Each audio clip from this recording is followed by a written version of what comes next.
Hey folks, and welcome back to the channel. Happy Catty Crypto here. Good morning, and quite an interesting proposal to go over here. Now, these kind of proposals can seem like they are utterly confusing, and you just can't quite understand them, and that's totally normal in this kind of environment because how can one be expected to understand everything from top to bottom? But I'm quite familiar with dexes and the way that you can swap and the way you can arbitrage between a blockchain. And this is always the real interesting thing about being involved in a blockchain that's interweaved with a lot of other blockchains. And we haven't had that opportunity yet, but we're about to get it back. So, anyway, let's kind of move forward with this dex. And this dex is very similar to a system that's spoken about in a few other places, and I've read about it in a few other places before, but we're not going to go over that anyway. We're going to more just try and break this down as simple as possible. So in essence, it's just a liquidity module, and the way it's going to work is creating a swapping opportunity between Luna and Luna Classic, and it's pretty much as simple as that. The way that they're going to initially fund this is by taking it from the Oracle rewards pool and then later paying it out. And the positive thing to take with this, if you are going to take funds from the Oracle rewards pool, and I'm going to just say right now, there are other routes they can take instead of borrowing against the Oracle rewards pool. They could. So there's things you can do at a protocol level, right? That can get you to where you need to be. Let's put it that way. That's probably a simple way to put it without over complicating things.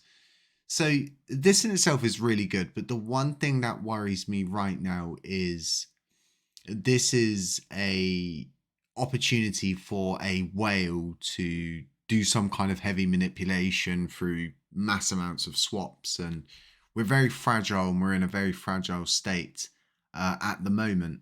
Now this in itself is very, very tantalizing. I've read over it a few times and I've had a think about it, and I have no doubt a lot of different people will be commenting and getting involved on this because it's quite a well thought out proposal and it's quite a well thought out route. Yes, it does have flaws, but don't most things, right? You can pick at anything if you really want to, but what we need to ask ourselves is, what do they want from this?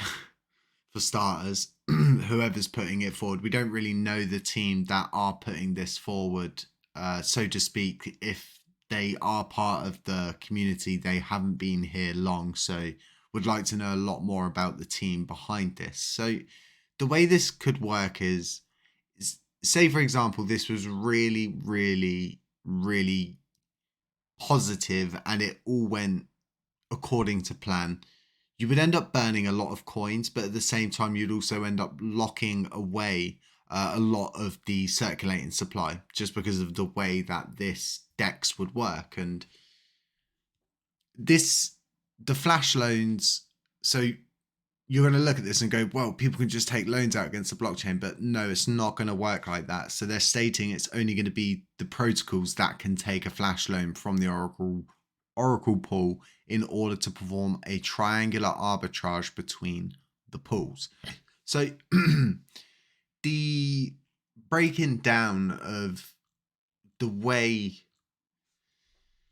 this system's going to work is so, there's no real kind of easy way to break it down other than saying to you, it creates a very, very fancy way of swapping in our own blockchain between Luna, Luna Classic, and USTC in a kind of love triangle. And then, it creates arbitrage opportunities from the transaction fees, the volume, and it's like an automated market maker.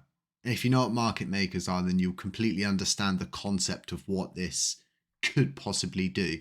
But there are risks involved with it.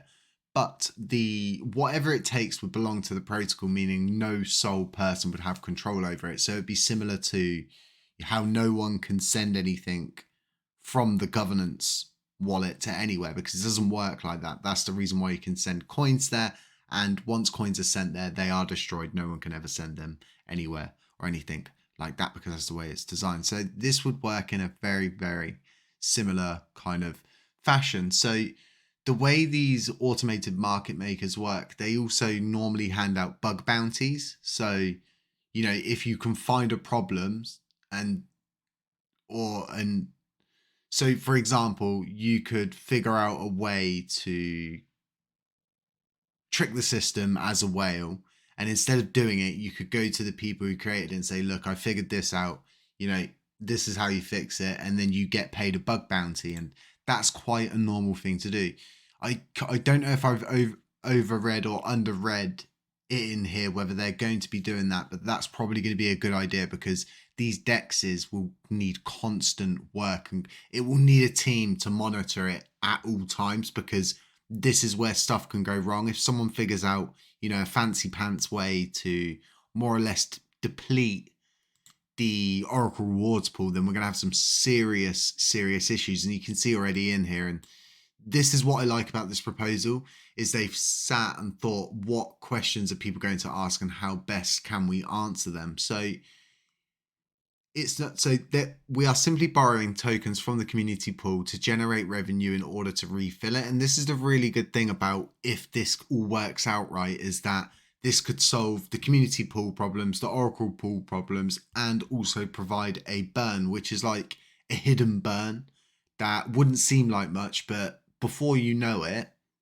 it could really take off. And the way that the opportunity for a mint to burn between Luna and UST prior to the capitulation was in itself a really fancy swapping mechanism, a way to keep something at a price that it's supposed to be, whether it went above it or below it. It would create an opportunity to bring it back down or back up.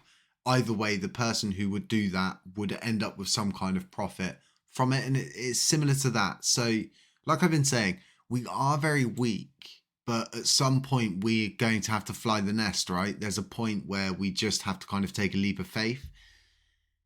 If they can figure out another way to get the funds, because taking from our Oracle rewards pool is dangerous just because it's our lifeline. It really is. Like, if this fails, right, what are the risks that are involved? And then if you see here, are there any risks involved with losing the money borrowed from the Oracle rewards pool? The higher the correlation between the assets in a trading pair, the lower the IL risk. By choosing to provide liquidity pairs in such LUNC, USTC, LUNC, LUNA, or LUNA, USTC, we are naturally hedged against this risk. Furthermore, we will implement a Uniswap v3-like concentrated liquidity feature so we can manage the risk associated with providing liquidity. This is really good, but at the same time, it doesn't quite answer the question. So I think that needs a little bit more elaborating. And then once again, we're seeing this idea of a merge. People need to get this out of their head. There is no merge. We're two separate blockchains, but we're allowed to communicate with each other. It's not us sitting in the playground and going, well, I'm not going to talk to that person because, I don't like your trainers or something silly like that. And with the auditing going where it's been, and knowing how much TFL spent to defend the peg, it just goes to show what was right and what was wrong. So this in itself is going to be, it takes a lot of thinking with something like this, and also who is behind it is very, very important. Now, there are a lot of questions that come with something like this, and I don't really know the people that are behind this, but you should go and read this. You should have a good look through it and try and understand it best yourself. But I've tried to give the most simplest explanation I can and not to overcomplicate things. And this could be really good, or it could just be nothing, right? It could just be a stone we never turn, or we just don't walk this route right now. But the community pool does need funding. Burning coins is... This creates an opportunity for coins burning to become profitable, right? Which is really good. And this is kind of the idea. I think the way we should look at our supply that we have is looking for ways to make it profitable for people to burn them instead of it being a hindrance to burn them. The way you do that is by doing smart kind of swapping modules like this. So I don't know if you've caught the update, likely not, because not a lot of people were subscribed to that channel. We have spun up the Lunar Classic Layer Burn channel again. Do head over there, subscribe, like, comment, share. It really does help, and it really will help us burn more Lunar Classic at the end of every month. Do check that video out. I dropped it. It's got all the information out on it. I'll be doing a proper update for this channel just to ensure that, you know, people understand that it is back up and running, but I thought I'd drop it in at the end of this video. And just have a really nice day, guys. Stay safe. Beware of scammers. Beware of doppelgangers. Beware of anybody pretending to be me. And I'll catch you in the next one.